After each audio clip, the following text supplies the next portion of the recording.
omongan yang dia keluarkan itu benar-benar merendahkan saya sebagai perempuan.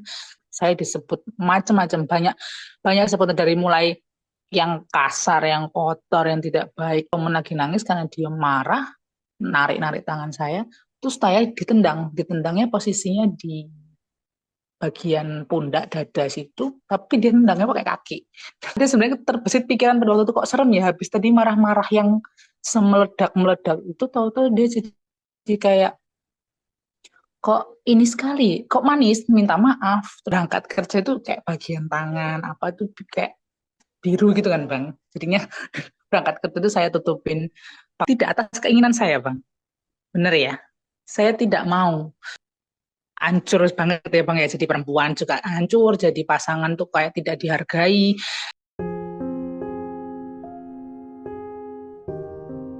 Baik Bang, jadi saya ini ketemu sama si suspek ini di tahun 2000. Sebenarnya ini teman satu kantor saya dulu.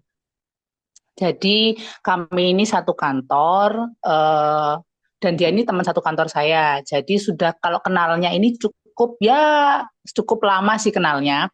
Cuman kami ini baru berhubungan dekatnya itu sekitar beberapa bulan sebelum saya resign dari tempat kerja. Jadi saya sama dia di backgroundnya kenalnya satu teman kantor, lalu kami deket.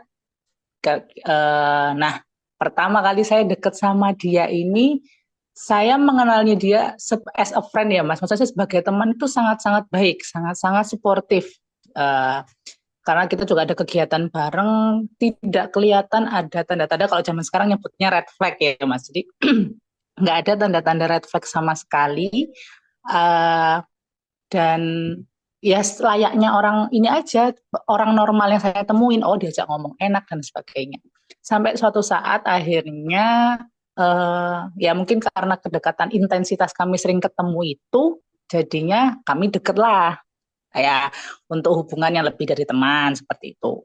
Terus habis itu eh, saya Nah, itu di pendekatan awal di 3 bulan pertama itu semuanya masih baik-baik saja ya biasa. Ada di fase love bombing Dan ini pas seperti ketika itu. kopinya luar biasa ya, tapi gimana? Luar biasanya karena dia benar gini. Saya kan pernah sebelumnya sebelum saya tahu istilah tentang dunia narsistik itu kan ada namanya itu kalau saya dia proyeksi ya. Jadi dia itu benar-benar saya merasa bahwa dia ini mirip banget nih sama saya. Jadi kayak misalnya saya cerita apapun ya, contohnya saya cerita uh, Mirroring, namanya masalah mirroring saya, ya.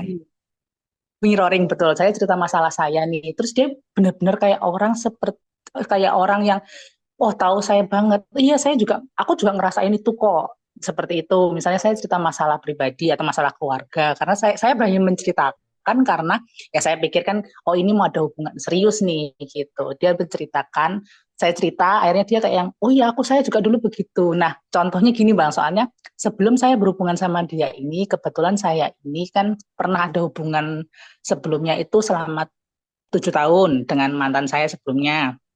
Nah, tapi dikarenakan suatu hal jadinya kan kami tidak jadi lanjut ke jenjang serius. Nah, makanya setelah itu kan saya dekat sama si suspek ini. Nah, dia juga menceritakan hal yang sama. Oh, sama, saya juga dulu itu sebelumnya gagal nikah juga. Jadi mirip. Jadi saya gini, wah, klop nih gitu. Saya mikirnya kan gitu. Wah, klop nih, bilang gitu. Dia ngerti, sama-sama ada di posisi ini berarti bisa mengerti gitu. Jadi mungkin kan lebih gini ya ngomongnya itu kayak setelah saya cerita itu dia ini benar-benar langsung kamu ini udah siap untuk menikah, kita ini udah siap.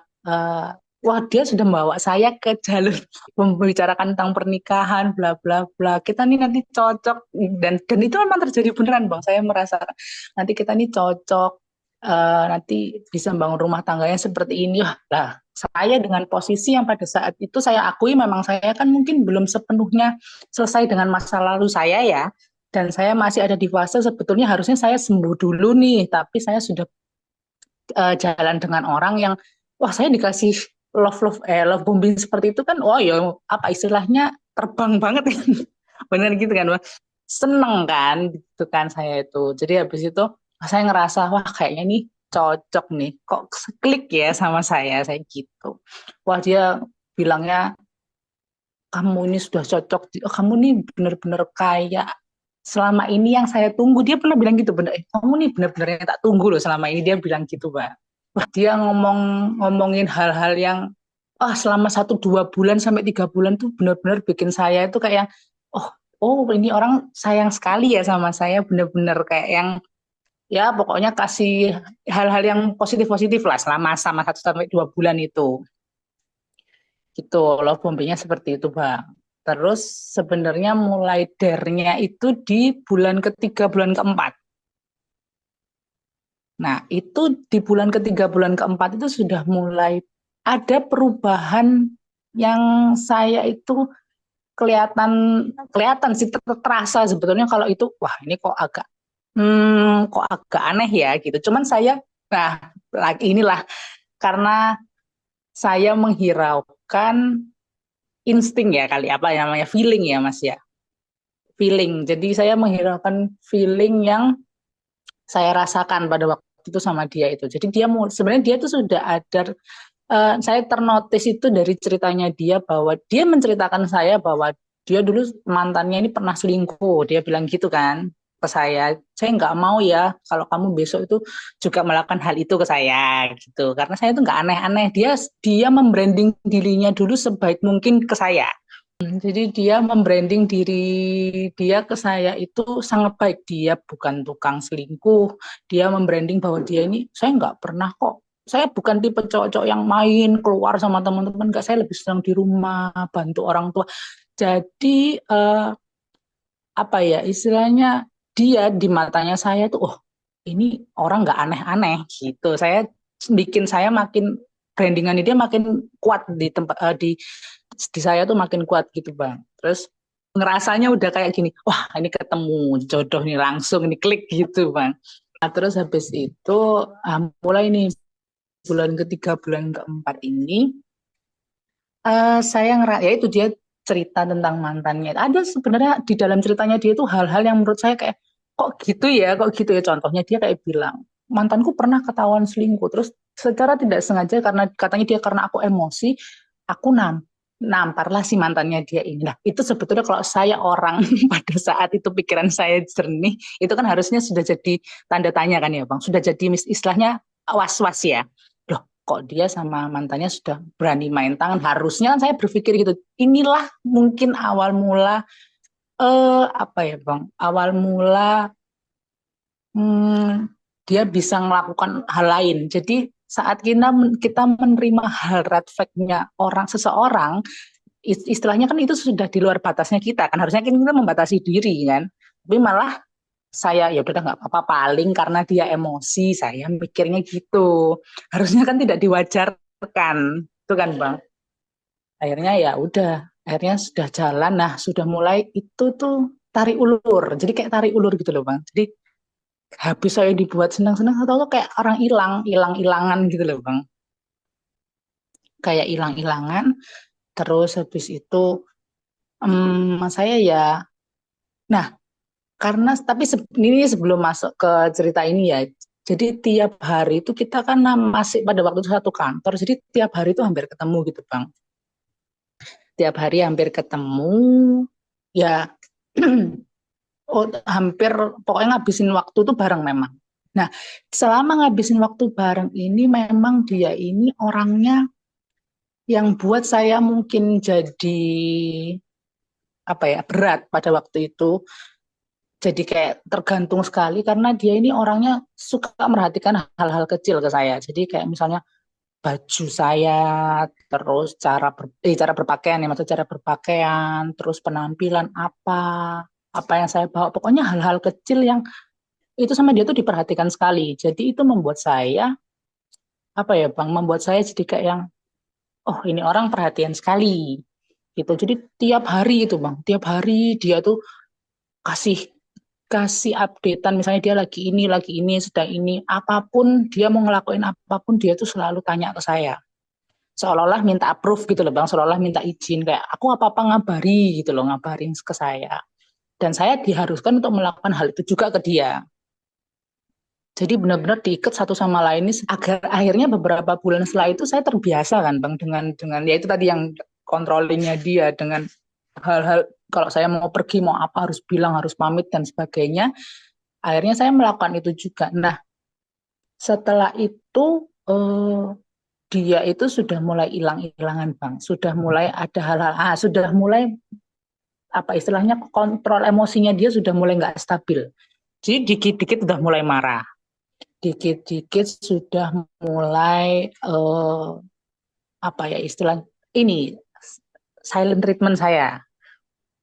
Jadi saya tuh benar-benar pernah, misalnya nih, saya lupa nanyain hal kecil ya, misalnya dia hari ini mau ada pergi atau ada acara, saya lupa tanya hari ini sudah disiapkan apa aja. Ini contohnya gitu ya Bang, salah satu percakapannya. Eh, saya lupa tuh tanya itu ya. Saya tahu dia pergi, cuma saya lupa. Harus kayak ngingetin, kamu harusnya bawa ini, bawa ini. Saya lupa tuh bilang gitu Bang. Wah, itu langsung saya WA tuh udah dicuekin, diblokir. Diblokir itu sampai saya tuh nelpon lewat sosial media lain, sampai saya telepon lewat nomor lain, itu nggak diangkat. Nah, itu sudah sering kali terjadi Bang. Dalam 1 bulan itu kayak berkali-kali saya diblokir. Nanti kalau dia tahu-tahu sudah dibuka dan saya mesti datang. Misalnya akhirnya saya memaksakan diri untuk ketemu sama dia ya buat ngomong, buat minta maaf gitu. Itu baru nanti dia istilahnya luluh gitu loh Bang. Tapi harus dilakukan terus, maksudnya kayak hampir sebulan itu sering terjadi gitu loh Bang. Maksudnya kayak dia marah blokir, terus diemin saya lama sekali. Blokirnya itu lama, nggak 3 hari, nggak 5, seminggu, kayak gitu. Sudah mulai sering terjadi seperti itu, gitu loh. Marah. Jadi eh, hal-hal kecil itu dia sudah mulai marah. Padahal sebelumnya kayak saya mikirnya loh, sebelumnya nggak apa-apa kok sekarang itu kayak hal kecil aja dia langsung dibuat itu jadi masalah seolah-olah itu kayak fatal sekali gitu ya akhirnya itu berjalan lama sekali sih Bang udah masuk bulan ketiga sampai beberapa bulan kemudian itu sikapnya selalu seperti itu. Iya Bang, jadi kalau yang saya rasakan pada waktu itu betul karena sebelumnya dia ini perhatian ya itu ya saya tahu kan pada waktu itu perhatian ya. Dia perhatian sekali ke saya yang beberapa bulan saya dapatkan itu kayak penuh gitu sekaligus yang diperhatikan bla bla bla. Terus saya digitu kan deh, saya ngerasa kayak kok dicampakin ya. Saya bilang kok saya merasa dicampakkan ya, bilang gitu. Kok hilang. Saya butuh yang kayak biasanya dia kasih tapi ini hilang gitu loh Bang Toto. Gitu akhirnya oh kacau sekali sih. Waktu itu saya jadi kayak orang apa ya saya nggak kerja nggak Ya. bisa fokus kerja ya saya sampai di tempat kerja itu datang ke kantor itu nggak kerja bang jadi kayak pikiran saya sudah kayak yang kayaknya nanti harus ketemu dia harus menyelesaikan masalah gitu aja tiap hari gitu yang saya rasain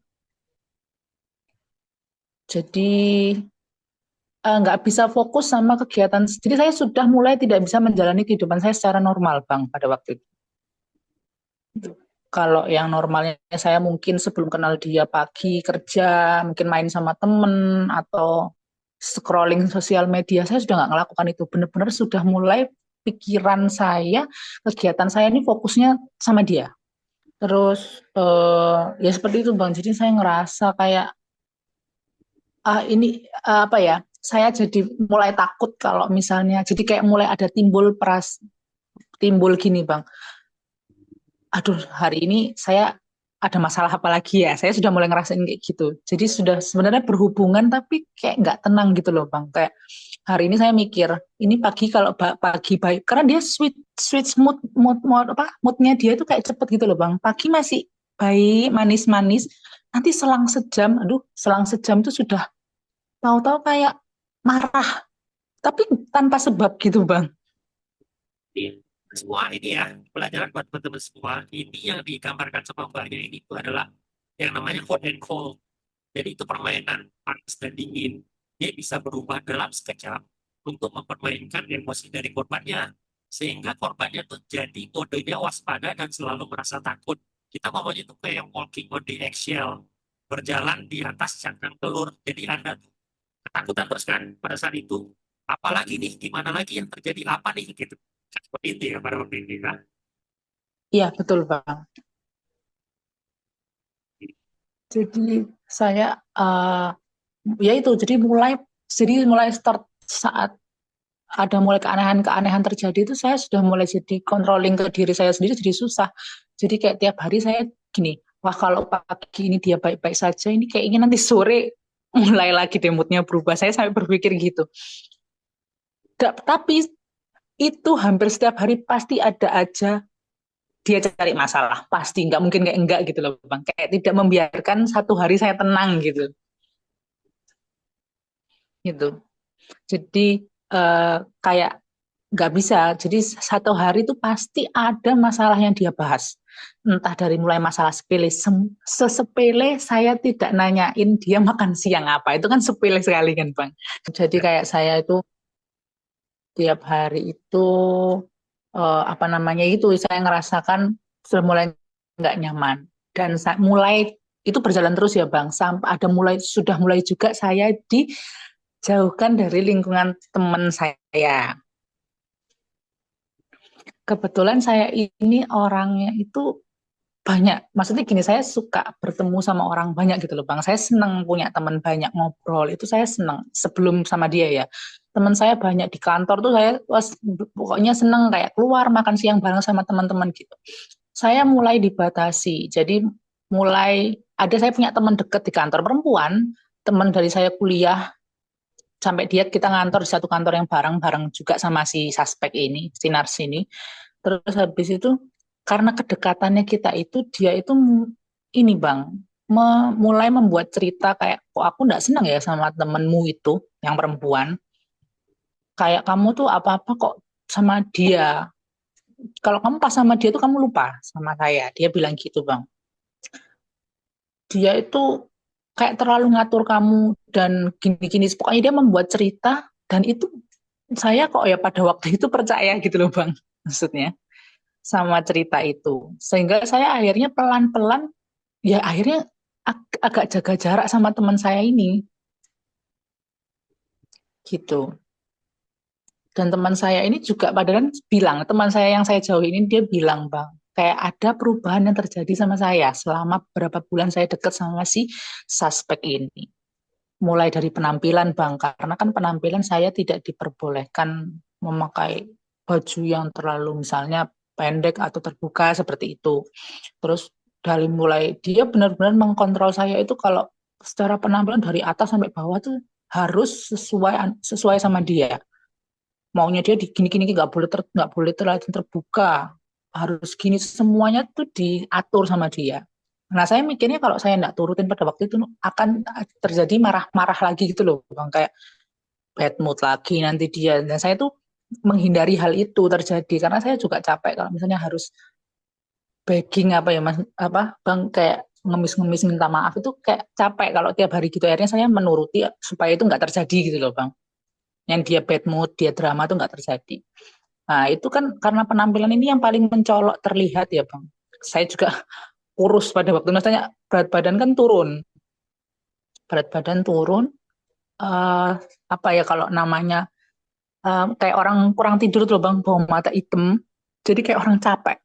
Teman saya sampai bilang begadang apa gimana kayak gitu kok sampai kamu tuh sampai kayak lusuh banget gitu loh.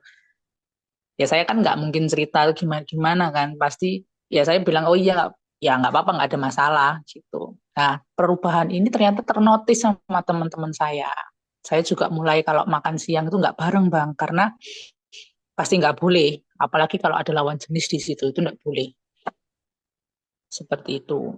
Ya itu bang, terus habis itu dia udah mulai akhirnya teman-teman saya ini juga pelan-pelan kan akhirnya ya ngejauhnya ya karena saya narik diri kan bang jadinya sendirian gitu. Tapi dia selalu ngasih omongan gini, "Ah, ya sudahlah kamu kan nggak butuh teman-temanmu, yang penting ada aku," dia bilang gitu. Yang penting ada aku. Ya udah akhirnya saya mikir bahwa oh ya benar sih teman-teman saya udah nggak ada tapi ya udahlah yang penting dia sama saya nemenin saya. Itu kesan ya itu salah satu akhirnya mulai saya apa istilahnya ya udah teman-teman saya hilang, saya sendiri benar-benar sendiri nggak berkontakan dengan siapapun bang, siapapun tuh saya dibatasi kontaknya. Iya bang, jadi kalau abuse yang saya terima itu pertama kali itu terjadi jelas verbal abuse ya bang, verbal abuse-nya dia itu wah sangat, aduh kacau sekali, parah sekali omongan yang dia keluarkan itu benar-benar merendahkan saya sebagai perempuan, sebagai pasangan pun harusnya saya mikirnya tuh kayak eh, orang semarah-marahnya orang itu kalau ngerendahin orang dia ini paling parah menurut saya bang ya selama saya kenal orang ya dia ini kalau ngerendahkan parah sekali. Saya disebut macam-macam, banyak banyak sebutan dari mulai yang kasar, yang kotor, yang tidak baik itu semua diucapkan ke saya, di apa ya istilahnya distempelkan ke saya bahwa saya ini perempuan nggak benar, perempuan gini karena gini karena dia ngambil histori saya kan punya temen lawan jenis juga banyak, berteman dengan lawan jenis. Akhirnya dia menstempel diri saya, oh ya kamu tuh memang karena kamu tuh perempuan nggak benar, makanya kamu tuh mau temenannya sama lawan jenis. Seperti itu loh Bang maksudnya. Betul Bang. Saya menerima, saya tidak membantah. Ya kalau membantah, ya namanya kita dibilangin gitu ya pasti kita ada kayak yang enggak, saya enggak seperti itu. Cuman saya waktu itu menerima sampai saya akhirnya punya pikiran, oh iya ya, apa saya tuh seburuk itu ya?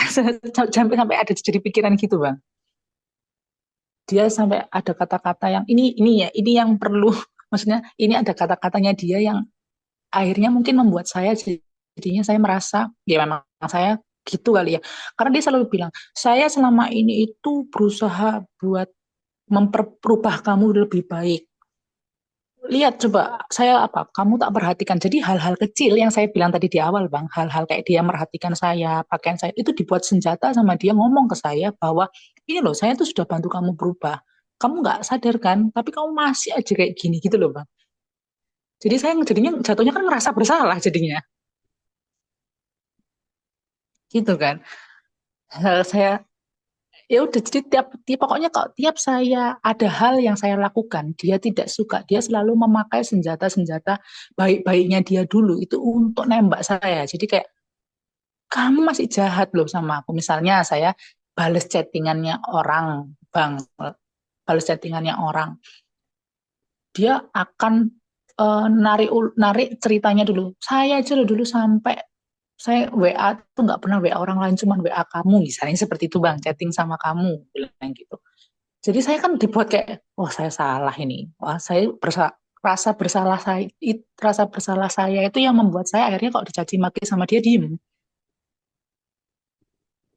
gitu, nggak bisa apa-apa ya saya ngerasa oh iya.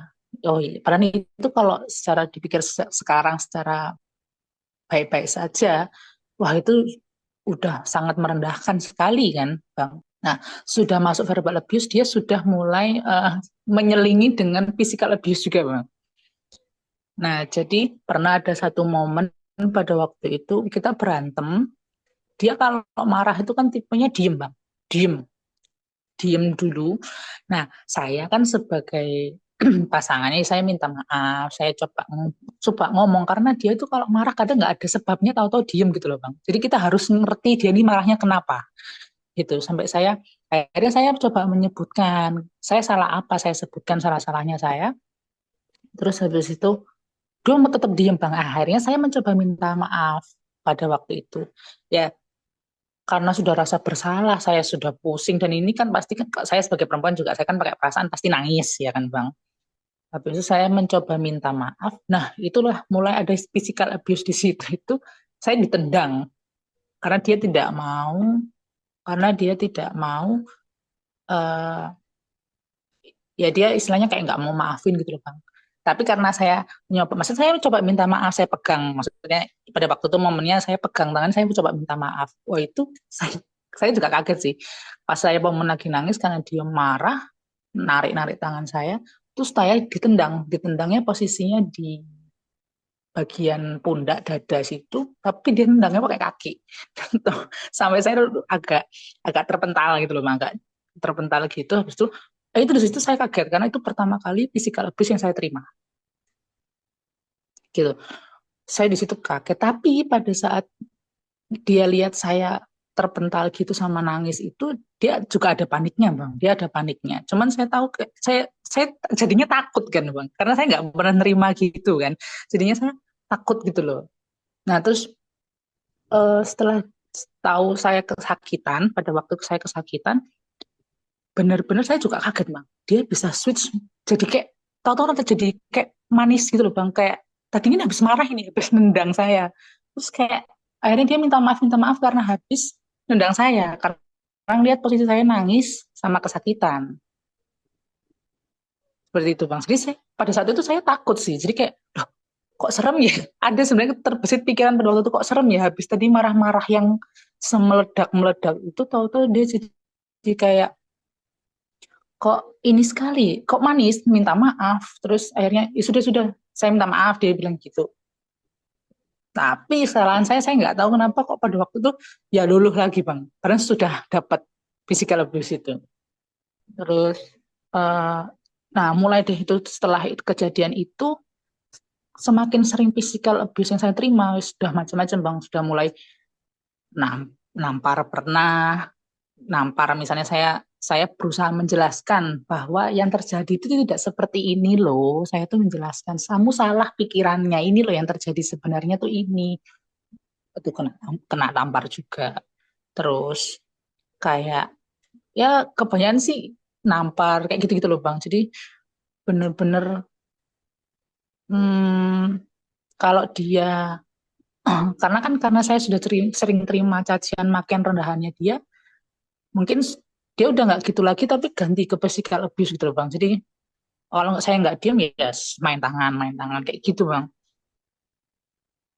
Jadi gitu. Jadi sampai jadi sempet saya tuh akhirnya eh, berangkat kerja itu kayak bagian tangan apa tuh kayak biru gitu kan bang. Jadinya berangkat kerja itu saya tutupin pakai jaket. Nah itu kan semakin ke situ teman-teman juga sebenarnya semakin notice kalau ada apa-apa gitu loh bang sama saya gitu.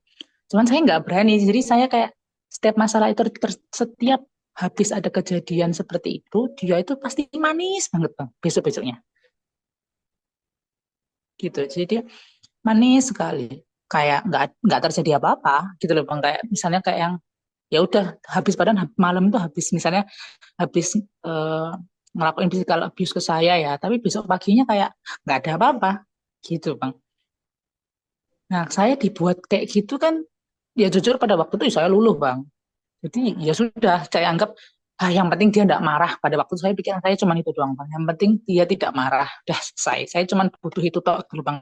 Tiap hari itu biar tenang gitu loh maksudnya. Nah, jadi karena saya ini kan dekat sama dia kurang lebih selama 2 tahun bang. Jadi physical abuse sama tadi apa ya verbal abuse itu lumayan sering saya terima hampir setiap hari bang. Gitu. Ah, lalu ada juga abuse yang saya terima, Bang. Jadi ya ini mohon maaf sebelumnya. Jadi ada salah satu abuse juga yang saya terima itu kalau kalau kita sebutin misalkan sex abuse ya, Bang ya. Nah, jadi karena saya sama dia ini kan sering bertemu. Nah, dia ini kan orangnya, dia gini, karena dia itu, ini kenapa bisa terjadi, karena dia itu punya senjatanya gini, Bang. Dia tuh berpikir bahwa saya dulu kan pernah punya hubungan dengan orang lain bertahun-tahun lamanya, yang sama sebelumnya dia. Dia berpikir, dia itu mainnya gini, Bang. Dia selalu nembak saya bahwa, gak mungkin kalau kamu tuh selama itu berhubungan gak ngapa-ngapain gitu, Bang. Nah, itu juga dijadikan senjata dia untuk mengverbal abuse saya. Jadi benar-benar saya direndahkan. Padahal pada waktu itu saya sudah bilang, loh ya enggak ngapa-ngapain. Saya sudah berusaha menjelaskan sedemikian rupa dia nggak mau tuh Bang. Dia merasanya kamu tuh pasti sudah istilahnya apa ya? Pokoknya kesan kamu tuh sudah rendah sekali, sudah dipakai, sudah gini kata-katanya seperti itu Bang. Terus habis itu, nah ada satu masa itu dia bilang sama saya, dia ya gimana ya saya jelasin ya. Ngomong kalau, oh kamu kalau sama mantanmu aja mau, kalau sama aku nggak mau gitu loh Bang. Ya, dia kayak gitu. Nah, saya kan jadinya serba loh, nggak gitu loh padahal. Jadi tapi akhirnya dia memaksakan karena saya pada waktu itu ya, Bang, pada waktu itu saya berpikir, wah ini kalau nggak diturutin, nah lagi-lagi yang membuat saya ya kalau mungkin kalau orang lain ya Bang, kalau orang awam misalnya kayak orang yang tidak pernah ada di posisinya korban, pasti akan berpikir ya kamu mau aja disuruh gitu kan pasti begitu kan Bang mikirnya. Tapi kita nggak kan, tapi yang dirasakan orang-orang seperti saya itu pada waktu itu saya mikirnya itu cuma dua bang. Saya nggak mau ada masalah, nggak mau ada kayak drama-drama terjadi. Saya takut kena pukul atau kena apa lagi, gitu kan bang. Terus karena saya sudah tergantung sama dia, ya saya takut ditinggalkan. Memang saya akui pada waktu itu saya takut ditinggalkan. Karena saya merasa saya juga nggak punya temen, saya tiap hari sudah sama dia, apapun dikontrol sama dia.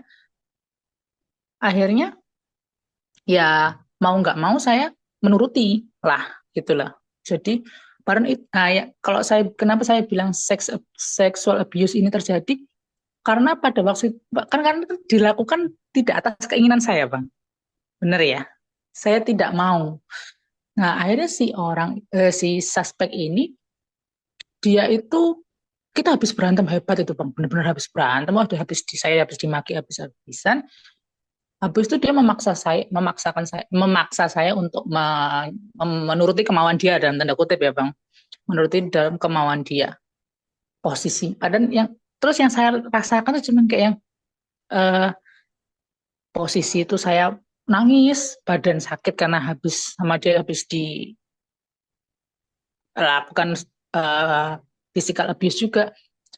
Kok bisa ya dia melakukan seperti itu padahal melihat pasangannya ini dalam posisi tidak baik gitu loh Pak maksudnya.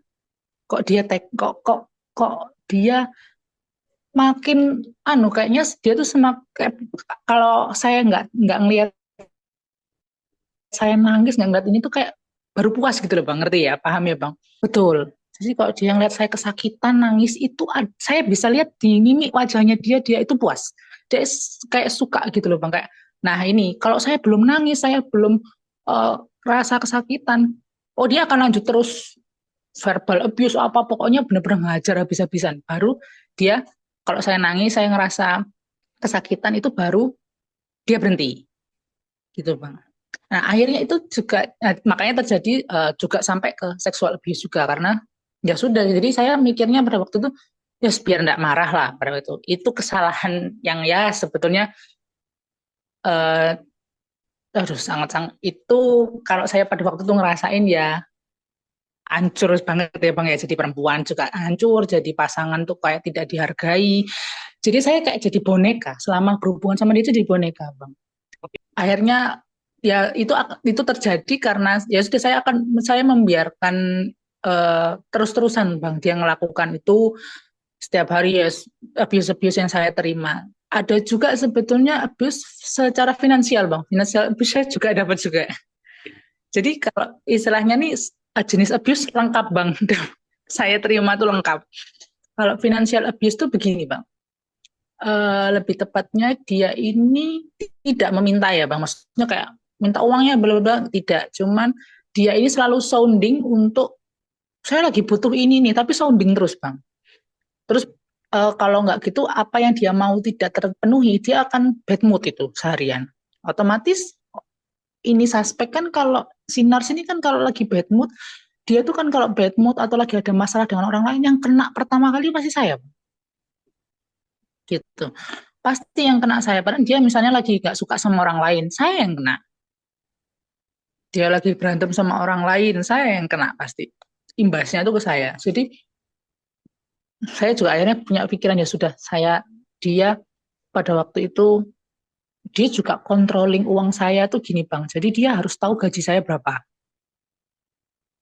Terus dia harus tahu pengeluaran saya apa aja. Bahkan saya check out apa istilahnya bang beli-beli online itu benar-benar dibatasi sama dia. Pernah saya tuh beli online tidak bilang dia beli ya keperluan Biasalah bang, misalnya kayak barang-barang perempuan, saya perlu, memang perlu saya beli, saya nggak bilang sama dia, wah itu marah besar bang, mau marah besar dia merasa dilangkahi, kalau tidak bilang tuh merasa tidak dihormati gitu loh bang, kalau nggak izin apa-apa gitu. Nah, terus akhirnya itu dibatasi bang, jadi kayak pembelanjaan online itu sama dia, HP saya tuh harus full akses ke dia bang. Jadi dia secara bebas bisa buka HP saya. Nah, tapi ini nih kebalikannya, saya itu sangat terbatas buka HP-nya dia, Bang. Dan saya juga ada rasa takut kalau saya mau buka HP-nya dia, gitu.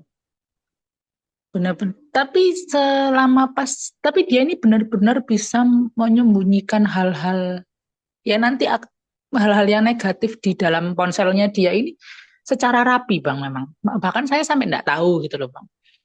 Nah, sudah financial abuse yang saya terima itu yaitu Bang. Jadi dia controlling keuangan saya bahkan sampai akhirnya saya menyampingkan keperluan saya pribadi dan keluarga saya hanya untuk memenuhi keperluannya dia gitu. Jadi kalau keluarga saya misalnya ada, ya namanya kita kan di keluarga ada kebutuhan apa-apa kan kita selalu omong-omong. Dia tuh selalu nggak, saya cerita ke dia kan Bang, dan dia tuh nggak setuju kalau misalnya saya mengeluarkan misalnya nominal-nominal yang itu untuk keperluan keluarga saya. Dia akan marah Bang. Tapi kalau untuk keperluannya dia, ya mau berapapun itu harus ada. Seperti itu Bang. Kalau yang dirasakan ya saya ngerasa itu jelas saya uh, ngerasa gimana ya Bang, kayak rendah sekali ya Bang sebagai perempuan ya. Lalu juga karena gini, karena satu hmm, ti- karena ya itu Bang, karena keterpaksaan. Jadinya kalau keterpaksaan ini kan saya ngerasanya jadinya apa ya? Ya benar makanya saya bilang kayak jadi boneka Bang. Jadi nurutin apapun yang dia mau. Nggak bisa nolak, nggak bisa. Jadi posisinya pada saat itu saya nggak bisa nolak, tidak bisa bilang nggak mau. Ya sudah, nurutin apa yang dia ikutin, Bang. Ya rasanya ya, kalau jadi perempuan saya bilang jujur hancurnya hancur banget, Bang. Gitu. Karena jadi saya merasa bahwa saya punya pikiran bahwa, oh berarti saya ini nggak sempat punya pikiran saya berarti benar-benar nggak disayangi. Apa disayangi itu bentuknya gini ya? Apa orang ini cuman butuh saya untuk hal seperti ini ya? Jadi banyak yang, ya itu Bang. Jadi ngerasa kayak, nah semakin dapat sexual abuse itu, saya justru semakin tambah takut ditinggalkan dong Bang berarti. Jadi saya ngerasa kayak, eh ya dibilang makin terpuruk, semakin terpuruk Bang. Karena ya kalau kita yang sesama perempuan pasti tahulah rasanya, rasanya gimana ya Bang. Jadi ya semakin udah nggak ada fungsinya gitu loh Bang. Nggak berharga itu jadi jatuhnya gitu Bang. Jadi setelah beberapa abuse yang saya terima itu, dia ada di 1 tahun pertama itu akhirnya fase discard ada Bang. Jadi eh saya jadi gini, saya sudah mulai nih ada beberapa keanehan di dalam handphonenya dia. Jadi tahu-tahu tuh dia ada marah sama satu hal sama saya. Dia itu mau menyelesaikan hubungan. Dia bilang katanya percuma lah berhubungan sama kamu tuh enggak berfungsi. Saya malah makin pokoknya dia membuat seolah dirinya ini korban malahan. Jadi malah membuat dirinya ini apa ya kayak yang di hubungannya yang tersakiti itu malah dia gitu loh Bang. Makanya dia mau sudahlah kita jalan sendiri-sendiri dulu loh. Saya pada waktu diomongin gitu ya nggak mau Bang. Maksudnya kayak, duh ini sudah terjadi sedemikian rupa macam-macam terus saya tahu-tahu didepak gini aja gitu loh Bang. Terus dia ngeluarin kata-kata kayak yang ada orang yang jauh lebih bisa menghargai saya daripada kamu. Loh, berarti kan ada orang lain saya mikirnya pada waktu itu kan Bang. Gitu. Nah itu habis itu saya di ini di kembali ke caranya dia modenya dia di silent treatment, diblokir semua aksesnya saya sampai nggak bisa kontak dia. Gitu. Saya bilang, terus dia bilang dia nggak mau berhubungan sama saya gitu Bang. Jadi saya di didiemin berapa lama gitu sampai saya ya harus lagi tuh Bang begging minta maaf Saya sampai mohon-mohon, janganlah, jangan jangan sampai pergi, jangan sampai selesai hubungannya. Saya, wah bener-bener saya itu harus istilahnya apa ya, kalau bahasanya kayak berlutut-lutut gitu loh Bang, minta-minta mohon-mohon gitu ke dia. Gitu. Jadi itu lumayan lama sih Bang, itu sekitar sebulan 2 bulan itu terjadi. Saya minta-minta mohon-mohon terus, maksudnya biar ini nggak berakhir gitu loh Bang, hubungannya pada waktu itu. Itu. Nah, akhirnya tapi saya juga ngerasa sih Bang, maksudnya kayak pada waktu itu kayaknya ini ada yang lain, ada sesuatu yang lain gitu, ada orang lain gitu Bang. Itu berjalan kayaknya 2 bulan kalau nggak salah, 2 bulan. Nah, tahu-tahu dia ini pada saat saya sudah mulai ini juga sih Bang, udah mulai kayak yang ya udah deh kalau memang, padahal waktu itu saya mikir ya udah deh, kalau memang ini selesai ya sudah. Cuman kan pada waktu itu berat banget ya Bang ya, pada waktu itu berat sekali. Terus habis itu, nah ini tahu-tahu dia kembali lagi, ini lagi mulai manis-manisin saya lagi Bang. Iya, itu manis-manisin di tahun pertama. Ya dia mulai, eh, nah mulai kayak tahu-tahu jadi orang yang berubah gitu loh Bang. Balik kayak awal dulu pertama kali saya kenal gitu. Tapi pada waktu itu saya nggak mikir aneh, malah saya seneng pada waktu itu. Pikiran saya, oh berarti sudah berubah gitu Bang. Nah akhirnya dia berusaha ngomong bahwa ya sudah, kemarin-kemarin tuh saya sedang refleksi diri, dia bilangnya gitu Bang. Jadi kayak ya sudah, kita mulai semuanya dari awal, bla bla bla. Jadi baik-baikin saya lagi, perhatian saya lagi. 1-2 bulan setelah saya di discard itu, 1-2 bulan itu kayak ayem banget Bang, 1-2 bulan itu. Dia tidak verbal abuse, dia tidak physical abuse lagi. Ya kalau kayak yang lain-lainnya marah itu, tapi dia marah tapi masih bisa dikontrol Bang. Jadi marahnya nggak langsung kayak dulu kan, wah, sudah pasti langsung meledak-ledak. Ini enggak, dia marah. Misalnya saya ngelakuin kesalahan apa, dia marah, cuman masih habis itu dia ya udah nggak apa-apa. Jadi kayak saya mikirnya, oh udah berubah. Saya mikirnya pada waktu itu gitu Bang. Mikirnya sudah berubah. Itu selama 1-2 bulan setelah kita nggak lama kontakan itu, dia kayak apa ya istilahnya, kalau saya baca waktu itu di anunya Bang, hovering ya Bang, narik kembali ya. Nah itu jadi dia eh, mulai pelan-pelan kayak saya itu dibikin jatuh cinta lagi, dibikin tambah makin bergantung lagi, dibayang-bayangi pernikahan lagi pada waktu itu Bang. Pernikahannya ini, rumah tangga yang seperti ini, bla bla bla. Jadi saya kembali lagi, akhirnya ada di hubungan itu lagi, maksudnya kita berhubungan lagi. Berhubungan, saya mikir sudah berubah, saya sudah tenang pada waktu itu. Tapi itu nggak lama Bang, jadi cuma 1-2 bulan. Kembali lagi di tahun kedua kan ya, di tahun kedua, di 3 bulan setelah kita bulan ketiga kita balik lagi. Ternyata pada kenyataannya yang dia lakukan berkali-kali lipat dari tahun sebelumnya Bang, kelakuannya dia gitu. Jadi dia semakin lebih parah daripada yang sebelumnya.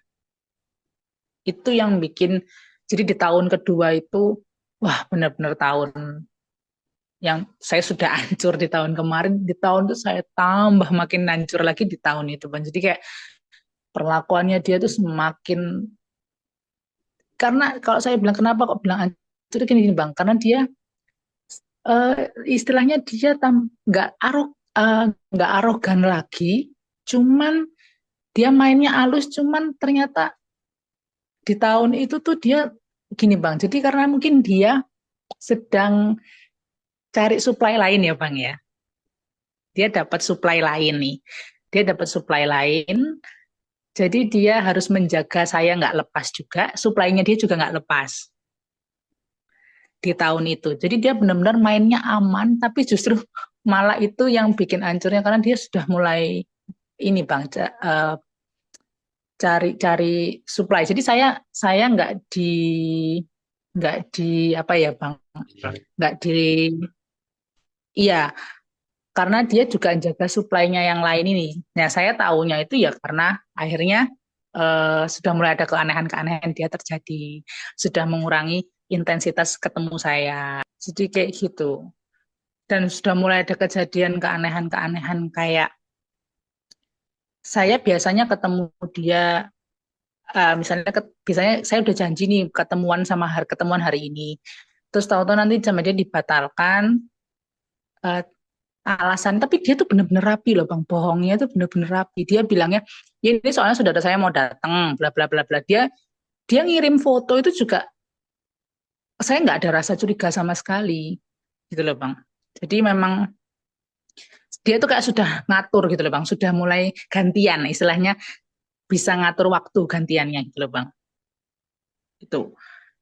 Nah, di tahun kedua ini habis saya mikirnya kan oh berarti sudah, karena kemarin saya mikirnya sudah berubah, sudah lebih baik. Jadi saya eh, nggak ada nggak ada ketakutan, maksudnya negatif thinkingnya saya itu berkurang juga kan bang, karena saya pikir dia sudah berubah karena sudah nggak semarah tahun lalu, tapi justru malah ternyata kelakuannya di balik itu parah gitu loh bang. Jadi eh, di tahun kedua itu saya baru tahu kalau dia itu sering kayak ada ya lah ngajak ada perempuan lain juga ke tempatnya dia. Terus habis itu ternyata dia itu ya suka nyerang nyeling pokoknya bang, menyelingi gitu loh antara saya sama suplainya dia baru bilang gitu. Terus habis itu akhirnya di akhir-akhir sebelum saya menyelesaikan itu, nah ini saya itu dapat nggak tahu ya bang, entah kekuatan dari mana ini ada di puncak. Sebenarnya lagi baik-baik saja bang, maksudnya sudah dia kayak nggak cari masalah gitu loh bang. Suatu saat saya itu nggak sengaja baca sesuatu di handphonenya dia itu, yang itu istilahnya membuka semuanya akhirnya, Ya, yang selama itu ketahuan gitu loh bang. Membuka selama ini ketahuan itu saya buka, saya menemukan oh ternyata dia selama ini berhubungan dengan ini semua. Wah pokoknya kebohongan-kebohongannya itu kebuka gitu loh bang, secara tidak sengaja. Padahal saya nggak meniat mencari tahu pada waktu itu. Dari situ, tapi saya bersyukurnya adalah saya nggak tahu kekuatan dari mana, Bang. Begitu saya sudah tahu semua yang terjadi, saya itu berhasil untuk eh, ngomong mengakhiri hubungan. Ya, kan jadi saya ada begitu saya menemukan itu saya nggak langsung marah Bang sama dia karena saya sudah memahami kalau saya langsung marah ke dia, dia pasti karena dia ini cepet banget gitu loh Bang. Istilahnya karena mungkin terbiasa bohong ya. Jadi dia kalau menjawab pertanyaannya orang itu kayak cepet gitu loh Bang. Jadi kita kayak akhirnya percaya-percaya aja gitu loh Bang. Akhirnya saya mengekip untuk saya udah tahu nih, Pak, sudah tahu kalau dia ternyata punya suplainya lebih dari satu. Wah, banyak banget, banyak ya, sekali gitu loh Bang suplainya dia. Dia ternyata dapat suplai dari saya, bilangnya pada waktu itu sama saya kekurangan uang, padahal dia ternyata dapat suplai juga secara finansial, secara macam-macam tuh dari suplai lain juga gitu loh Bang. Banyak sekali ternyata yang sama dia dihubungi itu Bang di balik itu. Kenapa kok saya waktu itu nggak sadar? Mungkin karena mindset brandingannya dia yang di awal dulu dia kasihkan ke saya, Bang. Dia nggak pernah selingkuh, nggak pernah ini gitu loh, Bang. Dia pernah diselingkuhi. Jadi saya mikirnya dia nggak bakal aneh-aneh. Cuman temperamen saja. Pada waktu itu kan saya mikirnya gitu. Akhirnya setelah saya tahu itu, saya nggak langsung Bang nembak dia karena saya tahu kalau saya tembak langsung pasti dia sudah akan bohong. Saya bilang gitu. Jadi saya kumpulkan Bang cukup banyak bukti, saya kumpulkan dulu, saya keep dulu, saya sabar-sabarin dulu, habis itu saya eh, berniat untuk menyelesaikan hubungan. Karena saya ngerasa begini Bang, sudah saya ada di titik lelah, di titik lelah di mana setiap hari itu saya harus ada drama, tiap hari saya harus terima physical abuse, saya harus terima verbal abuse. badan saya ini lelah Bang. Jadi saya ini secara kesehatan juga saya jadi gampang capek Bang. Gitu. Jadi kayak saya misalnya pulang ke rumah itu tidurnya bisa lama gitu loh Bang. Jadi kayak sampai orang rumah pun bilang saya ini kayak kelelahan yang berlebihan. Padahal kerjaan saya kan cuman ya maksudnya saya kerja di kantor yang bukan lapangan gitu loh Bang. Tapi kok kenapa saya selalu dilihatnya tuh kayak capek sekali gitu loh Bang. Tuh, terus saya pokoknya kalau secara secara kesehatan tuh saya juga banyak yang berubah. Jadi kayak salah satunya itu ya itu Bang, badan jadi gampang capek, terus kayak rambut rontoknya parah sekali sampai saya tuh berobat berobat ke dokter itu dokter bilang ini mungkin karena stres bilang gitu karena rontoknya parah sekali bilang gitu. Nah kerjaan saya lama-lama dari hal-hal yang saya rasakan itu saya timbul rasa capek yang capek sekali gitu loh Bang. Kayak sudah saya melakukan segala macam buat dia kok saya ternyata masih diselingkuhi bukan dengan satu dua orang tapi banyak Bang gitu loh, banyak perempuan. Apalagi saya tahu dia berhubungan dengan orang lain, berhubungan dengan saya juga. Aduh, itu saya sebagai perempuan kan juga plus-plus, Bang. Hancurnya kan plus-plus. Akhirnya saya kumpulkan dulu, saya rasakan dulu itu. Saya kumpul, apa ya, Bang, saya berusaha memvalidasi diri saya bahwa kamu layak kok dapat yang lebih baik. Menjalani hidup yang lebih baik layak kok. Sebelum kamu bertemu sama dia, hidupmu happy-happy saja kok. Saya bilang gitu, Bang, sama diri saya pada waktu itu. Saya bilang, kamu happy-happy aja kok. Kamu sebelum ketemu dia, oke kok semuanya. Kenapa kamu harus bergantung sama dia? Kamu bekerja, kamu punya penghasilan sendiri. Saya pada waktu sampai berpikir gitu, Bang. Untuk menguatkan diri gitu loh, Bang, maksudnya. Eh, gak apa-apa lepas sama dia. Akhirnya pada waktu itu saya memutuskan untuk saya lepas sama dia. Saya bilang sama dia, saya nemukan bukti. Pada waktu saya minta ketemu, saya buka semua bukti-bukti yang selama ini saya kumpulkan ke dia. Akhirnya saya bilang sama dia, saya minta selesai. Karena saya tahu ini semua terjadi, kamu nggak cukup bersyukur punya saya minta selesai. Dan di luar ekspektasi saya, Bang, saya kira dia bakal marah atau dia bakal bohong. Enggak, dia malah akhirnya mohon-mohon, malah yang ganti mohon-mohon, Bang, minta maaf, mohon-mohon ke saya gitu. Dia minta maaf, dia bilang, ya ini kesalahan saya. Tapi ya tetap ada terselip gini Bang, soalnya kamu juga tetap ada selip menyalahkan saya gitu loh Bang. Cuman enggak se kayak biasanya. Terus habis itu saya, tapi pada waktu saya bilang, enggak bisa, Kak. Saya enggak pengen lanjutkan. Akhirnya itu dia mohon-mohon minta maaf, bahkan sampai kayak mau nangis nangis. Padahal saya nggak pernah lihat kayak dia kayak gitu loh Bang biasanya. Saya tahu ham- hampir tersentuh, cuman saya mikir saya udah nggak, rasa capek saya udah ngalahin perasaan saya gitu loh Bang. Jadi saya lebih wes udah capek banget gitu loh, nggak mau lanjut. Akhir saya bilang enggak saya nggak mau. Silahkan, ya sudah kita jalan sendiri-sendiri aja. Saya nggak mau, udah nggak mau lanjutin hubungan ini sama kamu. Dia bilang gitu. Ya saya bilang gitu, terus habis itu akhirnya kita sepakat menyelesaikan. Akhirnya dia iya mengiyakan, Bang mengiyakan. Dah akhirnya kita just kontak sendiri-sendiri.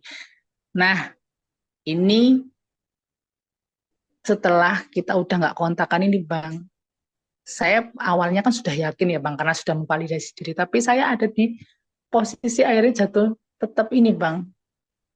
Hari-hari itu kayak mulai kesepian, ngerasa kayak kesepian, kayak orang bingung Bang. Mulai nyalahin diri, salah nggak ya saya gini ya? Apa saya salah langkah ya? Harusnya tak perbaikin. Jadi banyak apa ya istilahnya, eh, asumsi-asumsi yang saya pingin balik sebenarnya gitu loh Bang, pingin balik gitu loh. Nah, disinilah momen dimana saya itu eh, sampai nggak bisa tidur, sampai kita mau tidur tuh kayak kepala berisik gitu loh Bang, banyak banget gitu loh. Saya pingin banget kontakan, maksudnya pingin ngajak dia, apa balikan aja ya Bang, ada pikiran-pikiran gitu loh Bang. Gitu, akhirnya, nah inilah saya akhirnya ketemu, saya banyak-banyak cari tahu kan. Sebenarnya kayak di sosial media saya, kalau saya scrolling itu sering sering muncul tentang potongan-potongan video tentang narsistik seperti seperti itu loh Bang. Sampai akhirnya saya itu memang channelnya Bang Nofri keluar di YouTube saya. Terus banyak juga penggalan-penggalan video yang lainnya. Ini di masa saya habis selesai sama dia ya Bang ya. Gitu. Oh benar-benar masa-masa terpuruknya saya karena saya ada rasa pingin balik sama dia sekali pada waktu itu. Nah di saat itu diselingi juga saya mulai nih eh, penasaran karena saat penggalan-penggalan video itu keluar di sosmed saya, ada yang nyebutkan ciri-cirinya sebagai ini nih. Kok ciri-ciri itu keluar secara ini ya Bang, maksudnya ya random aja keluar. Terus istilahnya saya tuh kayak dibukakan jalan untuk mencari tahu tentang narsistik Bang. Gitu. Karena pertama saya memang karena sering keluar di apa ya istilahnya di beranda atau di FYP saya itu seperti itu, saya akhirnya kok ini sering lewat ciri-cirinya kok sama ya. Akhirnya dari situ itu saya mulai cari tahu Bang. Saya cari tahu apa baca literasi apapun sampai ini akhirnya ketemu channelnya Bang Nofri itu, saya lihat videonya tuh dari yang paling bawah, saya short dari yang paling bawah karena saya mikir saya mulai harus tahu ini itu apa sih penyakit. Saya kan awam Bang, nggak tahu hal-hal seperti itu kan, saya harus cari tahu ini apa, ciri-cirinya seperti apa. Wah, saya mulai nih cari tahu dari channelnya Bang Novi yang paling bawah sendiri bertahun-tahun yang ada beberapa tahun yang lalu saya dengerin videonya satu-satu sampai yang paling baru tentang narsistik itu apa, ciri-cirinya, targetnya itu seperti apa, fase-fasenya saya belajar semua.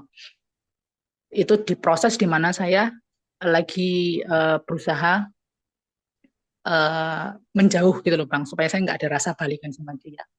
Sampai akhirnya saya juga sempat kebetulan punya teman kan psikolog Bang. Terus akhirnya saya juga pergi ke dia, dia bilang sama saya bahwa kalau cerita yang kamu ceritakan dengan ya ciri-cirinya seorang narsistik ini memang kalau nggak salah pada waktu psikolognya teman saya ini ada beberapa ciri-cirinya dan si suspeknya sama saya ini hampir punya setengahnya Bang dari ciri-ciri tersebut itu. Dia bilang, wah hati-hati deh, kayaknya itu suspek. Teman saya bilang gitu, Bang. Kita nggak bisa bilang itu disorder karena kan harus pakai tes, dia bilangnya gitu. Tapi kalau dari cerita kamu, ini kamu sudah memang hidup sama, maksudnya sudah memang jalan sama orang narsistik, dia bilang gitu. Terus akhirnya, kalau kamu mau lepas ya, jangan deh, jangan berhubungan gitu loh, Bang. Bilangnya jangan berhubungan. Wah, saya tuh, Bang, tetap nggak bisa segampang itu kan ya, Bang. Tetap kayak apa istilahnya kalau saya tahu yang sudah baca channelnya Abang itu trauma bonding ya. Jadi saya ngerasa kayak saya tuh perlu, loh nggak ada yang merhatikan saya lagi, nggak ada yang ngingetin hal-hal kecil lagi ke saya. Justru yang saya inget tuh yang baik-baiknya loh Bang. Malah yang jahat-jahat ini kok saya lupa. Saya melupakan gitu loh. Harusnya kan yang saya inget pas jahatnya ya, tapi kenapa kok saya malah yang saya rindukan ini yang manis-manisnya dia gitu loh.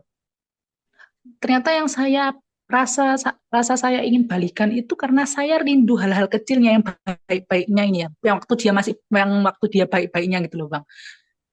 Itu yang saya pingin tuh sebenarnya itu doang. Padahal itu semua kalau kalau dipikirkan nggak murni, dia tuh melakukan itu tidak tulus. Tapi yang saya pinginkan, rindukan tuh malah itu yang membuat saya pingin balikan pada waktu itu.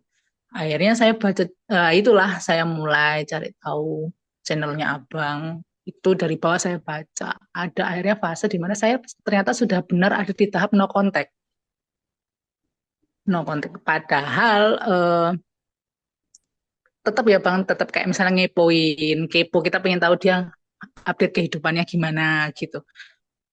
Terus pada waktu saya baca-baca, kalau mau lepas, jadi buat teman-teman juga semua, kalau ada di hubungan yang seperti ini itu, cara lepasnya gimana memang kita harus bertahan, harus gini memvalidasi diri kita bahwa kalau kamu sudah dapat perlakuan yang tidak layak, ya sudah berarti kamu memang waktunya pergi untuk dari lingkungan atau hubungan itu. Jadi memvalidasi diri sendiri itu penting gitu loh Bang. Jadi kayak saya akhirnya memutuskan untuk, oh iya, enggak, saya harus keluar dari sini, caranya gimana? Ternyata benar, jadi dengan saya tidak menghubungi dia, dengan tidak mencari tahu tentang dia, jadi benar-benar no contact sama sekali. Karena meminta penjelasan ke dia pun kayak, kamu kok gini kan, saya itu nggak dapet loh bang saya. Waktu itu yang sebelum waktu saya mau putus, saya minta penjelasan ke dia. Kok kamu gini kan saya, padahal saya sudah nurut sama kamu loh selama ini. Apapun yang kamu mau saya kasih. Tapi kok kamu gini kan saya, kenapa? Saya nggak pernah dapat jawaban pastinya. Kenapa kok dia kayak gitu ya? Karena memang itu ternyata bukan, memang itu apa ya bang? Jadi dia melakukan itu ya sudah memang nggak ada penjelasan kenapa-kenapanya. Bukan salah di dirinya kita. Itu. Jadi saya, nah itulah makanya saya bersyukur banget sampai ketemu akunnya, ya akun YouTube-nya Bang Nofri, saya baca dari bawah, saya lihat, saya pahami. Ah, timbullah mulai tambah kekuatan lagi, Bang. Gitu. Jadi, oh iya ya. Oh, ini saya baru setelah setelah dengar-dengar YouTube-nya Abang ini kan saya baru, jadi gini, jadi begitu waktu dengerin YouTube begini, oh waktu itu dia gituin saya, oh itu namanya ini, terus saya baru nyambung-nyambungin itu loh bang. Jadi oh, oh love bomb, oh awal-awal saya nggak tahu bang dulu nama istilah-istilah kayak love bombing, discard, supply flying monkey, saya nggak tahu bang. Jadi oh kalau yang pada waktu itu saya pernah kejadian, oh itu namanya ini, jadi saya benar-benar sampai akhirnya saya gini, oh gila ya berarti memang ini itu sebuah apa ya, dia itu memang sakit gitu loh bang, maksudnya bukan karena gimana gini, mana memang dia itu sakit. Berarti saya baru oh oh ini waktu itu saya di discard tuh ini, dan itu semua relate bang, satu-satu langsung kayak nyambung gitu loh bang, benangnya nyambung gitu langsung. Oh iya, pada waktu itu saya lakuin, dan saya ada di posisi saat ini yang ngerasakan trauma bonding, sampai saya sempat memang ngerasain kayak nggak bisa tidur malam, sampai harus konsumsi obat tidur bang, obat penenang, karena emang saya nggak bisa tidur. Jadi buat teman-teman semua di sini, eh, yang pertama saya mau pesan, kalau semisal kalian ada di lingkungan atau berhubungan dengan siapapun, apapun statusnya itu, kalian harus punya boundaries ya, harus punya batasan, itu yang harus pertama kali kita punya. Jadi karena kita ini kan manusia biasa ya, maksudnya tidak, controllingnya juga kadang kurang. Jadi kita harus punya batasan, kalau kita tahu ada sesuatu yang tidak sesuai dengan menurutnya kita tuh kayak agak nggak baik, atau itu kayaknya sudah mulai melanggar, kita punya batasan, lebih baik itu sedari awal itu menjauh, atau tidak membiarkan hal-hal itu melanggar batasan yang kita punya. Karena kalau itu sudah melanggar batasan yang kita punya, itu akan susah kita keluarnya, atau susah apa ya Bang, jadi kayak susah, eh, akhirnya kita susah kontrol, karena batasan kita sendiri aja kita udah langgar gitu loh. Harusnya itu kita nggak dapat itu gitu loh. Kita layak kok dapat hidup yang lebih baik, punya kehidupan yang lebih baik, punya teman-teman, punya pasangan, punya apapun yang lebih baik, itu kita pantas kok. Jadi memang kita harus banyak-banyak memfilter juga apa yang kita dapat, itu kita harus benar-benar filter juga. Dan buat teman-teman yang ada misalnya lagi mengalami fase ini, saya cuma mau bilang begini, coba cari satu hari aja kalian kayak buat diri kalian sendiri, kalian renungin, kalian pantas nggak sih dapat perlakuan ini. Untuk teman-teman yang ada di fase ini ya, lagi fase mungkin berhubungan dengan orang narsistik atau bagaimana, kalian coba berpikir, kalian pantas nggak sih dapat ini, kalian ini berharga kok, nggak harus kalian dapat, nggak sama orang-orang yang dengan kalian ini tuh, kalian tetap apa ya istilahnya, kalian tetap berharga, nggak ada mereka pun kalian bisa sendiri kok, saya yakin itu. Jadi nggak perlu tak, kalau ada pun orang yang sudah mulai kasih kalian pesan, misalnya notis-notis ke kalian, coba kalian dengarkan, nggak apa-apa. Saya tahu mungkin berat ya, saya juga nggak bisa bilang segampang ini kayak sekarang, karena pada waktu itu kita juga nggak bisa. kalau ada di posisi itu kita juga nggak bisa apa-apa. Terus pesan saya juga perbanyak diri, dekatkan sama yang di atas. Karena itu salah satu cara ampuh, saya bilang ampuh banget. Karena kalau kita udah nggak bisa ngobrol sama orang sesama manusia, coba kita ngobrol sama yang di atas. Karena itu yang saya lakukan juga. Karena saya udah nggak bisa apa-apa, saya minta tolong sama yang di atas untuk kasih saya jalan. Itu yang menguatkan saya juga gitu. Jadi